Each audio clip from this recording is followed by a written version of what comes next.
road trip across post-apocalyptic Japan where almost everything is trying to kill you could be so endearing. Game Freak's Beast of Reincarnation offers more than just Sekiro-style parrying or extensive exploration, and it can take some time to wrap your head around the different systems. Fortunately for you, we have 15 tips and tricks that will make life on the road easier. Absolutely spoiler-free, by the way, so without further ado, let's dive into one of the most essential tips. Revisit the Cleanse Walker often. The Cleanse Walker is your home away from home. It won't be available immediately, but progress far enough through the first chapter and you can fast travel back to it. You should return whenever possible to talk to your companions, raise rapport, more on that shortly, and deposit anything in your backpack.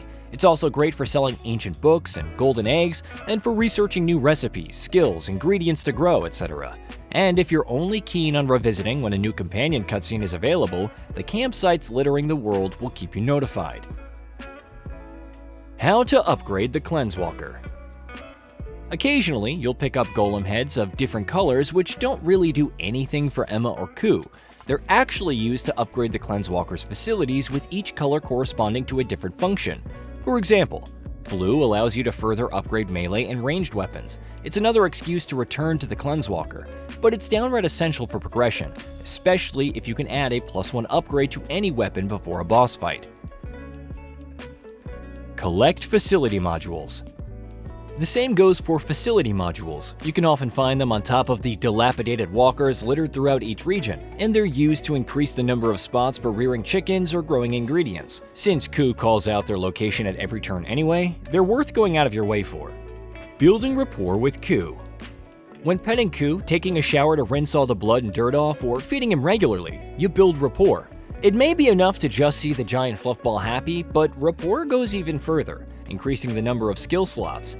Just take care that he doesn't fall in battle, since that will reduce rapport, although it won't ever drop below the current rank. Cou's equipment and skill slots. You'll collect decayed charms throughout your journey, which can be refurbished back at the campsite. These can be equipped on Coup and include a primary stat increase, a minor benefit, and a perk, like turning attacks into ranged blasts or causing hits to drench enemies. However, you can also equip other skills in those slots unlocked from building rapport, like having him lay down landmines, taunt enemies, toss recovery options, and more without explicit commands. Keep an eye out for destructive skills and whatnot, as they can be sold by merchants or obtained after defeating vicious malefacts that roam the world. Kagura's Report. The other companion on your journey is Kagura, who prepares meals and tends to the garden and chicken farm back at the Cleanse Walker.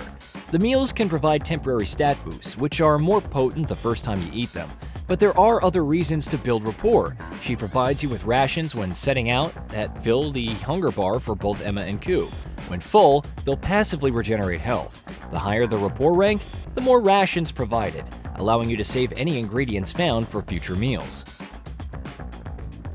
Researching items and recipes. Of course, Coup and Emma also have other purposes, namely research. Any recipe, destructive skill, and whatnot acquired needs to be researched by them before it can be used. They'll perform this automatically, but you can head back to the Cleanse Walker and manually assign them to certain research, depending on the need. Sadly, we never see Coup actually attempting to read through a manual. One for the post-launch roadmap, hopefully.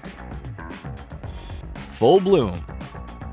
Now let's talk about combat. You already know that Coup wields bloom arts, and each one has different benefits, like inflicting status effects, staggering shield-wielding enemies, binding foes, and so on. But what happens if Coup is full up on fluorescence points? The next bloom art will deal more damage, which may not seem all that great initially, but it also gains increased stagger. This is definitely worthwhile, especially when dealing with multiple enemies and using bloom arts that can launch smaller enemies. Set them up with Coup and knock them down with Emma's executions. Elemental interactions and skill combos. What happens to a drenched enemy when they're hit by shock damage? Well, the same thing that happens to everything else. Some of Cou's unlocks also benefit from certain interactions, like bestowing more vigor to Emma when attacking a shocked enemy or increasing fortitude, leading to more defense against burning enemies. Bloom Art mods. But it gets even better. Among Cou's skill tree unlocks are mods that can be equipped to different bloom arts, such as restoring FP when using them on a burning enemy. You can also combo certain effects like binding foes and inflicting slow within that area. a double whammy of crowd control. Combining these in the early goings can be tricky, but once you've unlocked more elemental range attacks and weapons, they can produce some interesting results. Don't neglect ranged weapons. When the enemy has numbers, it's time to pull out the rapid-fire crossbow. Beast of Reincarnation's ranged weapons, especially the Zangetsu bow, aren't cheap to upgrade, but their benefits are undeniable. Want to inflict corrosion or burn from a distance and combo with the Bloom Art? How about causing a single bolt to ricochet between multiple targets, thinning them out quickly while you focus on the main threat? Heck, you could even execute a Nushi skill to create a grapple point and, while airborne, aim with a ranged weapon. This slows down the action, allowing you to pick off targets with little fear of retaliation, though it consumes the entanglement gauge. Best of all, the arrows and bolts refill automatically at campsites, so go wild. Get entanglement gauge upgrades early. Speaking of the entanglement gauge, it's the bar at the bottom center of the screen, used to execute Emma's Nushi skills. But the real beauty of it is Entanglement Overdrive, wherein everything slows down and you can attack to your heart's content.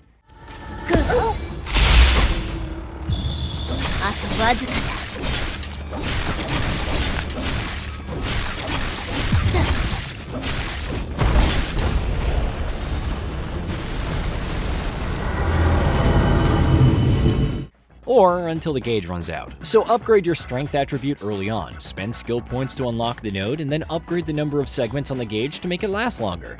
With Spirit Stones and Coup's mods making it all the easier to obtain entanglement, you'll want to abuse Overdrive whenever possible, especially when stacking status effects on enemies.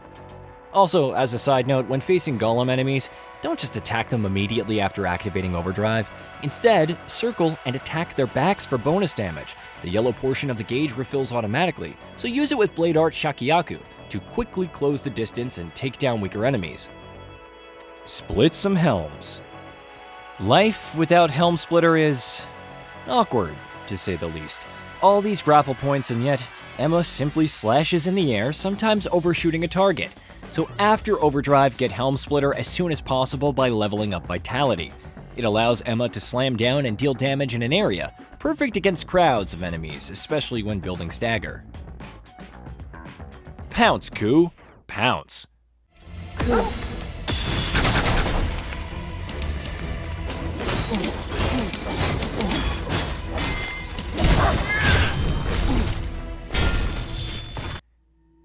Besides Coup's list of Bloom Arts, you can also command him to pounce on an enemy with L2 and R3, or left trigger and right stick. It's not my go-to tactic against larger enemies. More fluorescence points to bring out some Bloom Arts that exploit weaknesses is more ideal, but this works wonders against smaller foes. You could even command Coup to pounce on one enemy while you deliver death from above. How to reset attributes. Near the end of Chapter 2, you'll receive a signal code from a character. Using it back at the Cleanse Walker lets you exchange pleasantries, but it also allows for resetting your attributes and skill points. The process costs some amber, but if you want to spec into a completely different build, maybe foregoing Vitality altogether for strength and fluorescence, it's a great way to switch things up. The cost increases at higher levels though, so keep that in mind. Hey, did you know that we at GamingBolt upload new videos every day? Stick around, drop a like, subscribe, and hit that bell. And let us know what kind of content you'd like to see in the future with a comment below.